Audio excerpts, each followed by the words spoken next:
what do we have here today? New York Times writer supports Chicago mayor's idiotic claim that car makers are to blame for thefts. Well done, Chicago. You went from poster child of Alcoholics Anonymous to Professor Pisshead over here. I remember a while ago someone linked me a video of Razor Fist saying that because they elected Fetterman, that Pennsylvanians should have dukes and counts elect their representatives because they're too stupid to do democracy. Can we lump Illinois into that same bucket? Because I happen to think this idea of, oh, you get what you vote for, is insane.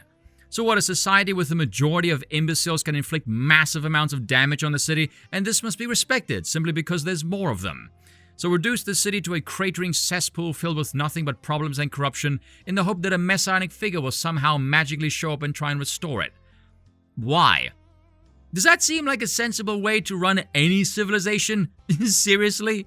You want to know why I'm against democracy so much? Because all I see are its failures everywhere I look.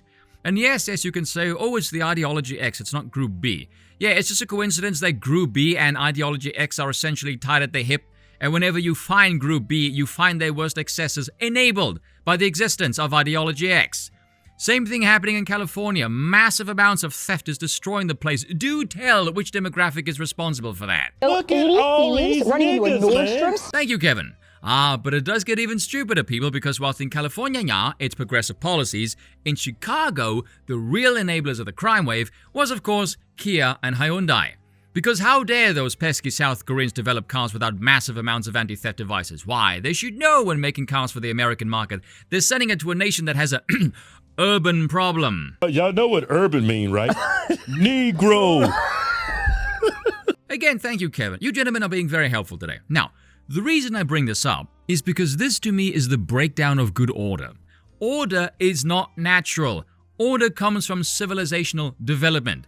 If I see one demographic constantly lacking it, it tells me there is a moral failure among that group. And if society facilitates and enables their behavior, they are going to destroy society. Just because you can do something does not mean you should. A society that has an excess of immoral people who don't have the intrinsic capacity to act with temperament like civilized people, they are going to destroy civilization. Civilization is for the civilized. If you can't behave in a civilized manner, you don't belong there. Very simple, I'm sure you would all agree. And if you're wondering what I mean by civilized, look at the demographics. You don't need me to spell it out for you. Now, a few days ago, they were discussing a clip of a certain white dude who destroyed Kanye West's campaign ambitions. His initials begin with NF. I'm sure you can guess who that is.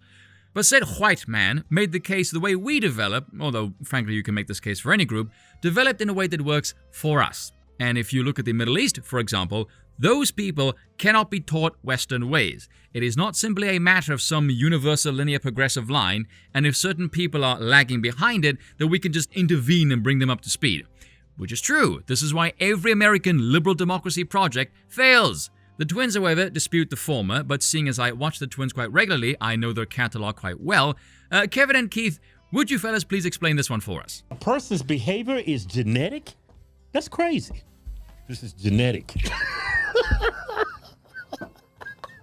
I think these people are born to be savages. Hey, Kim, what's wrong with you? You stop joking like that, man. I mean, you ain't savages. Savages is what they are.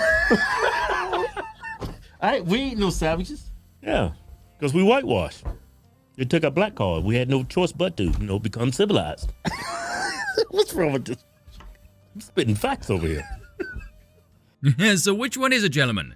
I know you guys like to joke around, and it is funny when the element of observable reality is aimed at the behavior of other fellow Americans.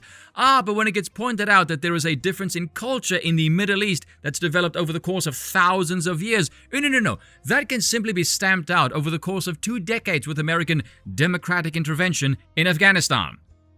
Tell me, how did that turn out for you? Thousands killed, several trillions of dollars wasted taking Afghanistan from the Taliban, only to hand it back to the Taliban. Like David Starkey said, the idea of trying to turn that area of the world into a liberal democracy is genuinely deranged. Oh, and by the way, I don't believe that culture argument either. That's bullshit. That's a blank slate theory crap the lefties believe. It's a very American worldview. All men are created equal. Yet that doesn't mean they will all be equally capable. You are limited by genetic code, and everyone knows this. That presupposes the idea that all humans are merely hardware that but need the right software. Everyone knows not every piece of hardware can get software updates. Same thing applies to human beings. You can't make a genius through education alone. If you could, there would be no need for affirmative action because we'd see far more equal scores across the board, and we don't. Why do you think the same policies produces different effects on different groups? Someone want to answer me that one? Now, one of my subs sent me an extract from a book called African Notebook, 1939, by Nobel Peace Prize winner Albert Schweitzer. Theologian, musician, philosopher, and physician. He was a mission doctor in Africa. But in the book, there is a passage which has since been removed from later editions. If you can find the quote, you will see why. So I will try and translate it in a more digestible manner, shall we say. That while he has given his life trying to alleviate the suffering of Africa, there is something that all Europeans who have lived there must learn and know. Those people do not have the intelligence, mental, or emotional ability to share equally with others in any function of European civilization. That he tried his best to bring them the advantages of Europe, but he's become acutely aware that we, meaning Europeans, must always retain the status of a higher rank, shall we say. Because if you treat them like equals, they will devour and destroy you. I was actually speaking to a friend of my family just yesterday, also South African, colored lady, a little bit older than my parents, very red-pilled on the reality of politics back home, so we can discuss some of the heavier stuff without worrying about offense. And I said to her, I can't fault the older generation of whites for feeling the prejudices that they do. Because if you grew up being told, if that group ever gets any power, they will destroy everything your forefathers built here. And then once they get into power, it's been nothing but a decline.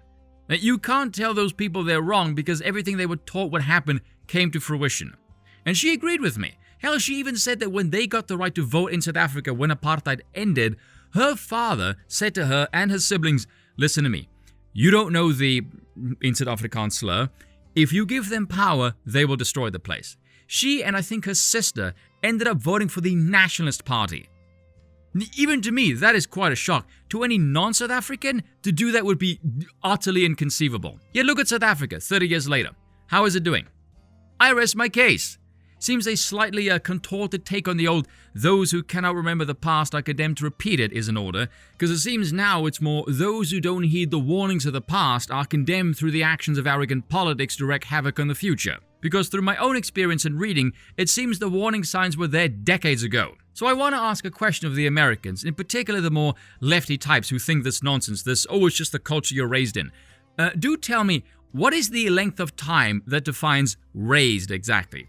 And what makes you think someone raised in a less civilized culture can simply stroll into a far more sophisticated civilization and acclimate to it? If the same damn policies that are ruining America that Group B responds to, and that's from the people born there, what on earth makes you think it won't have the exact same effect in Europe with people who are not of Western cultures?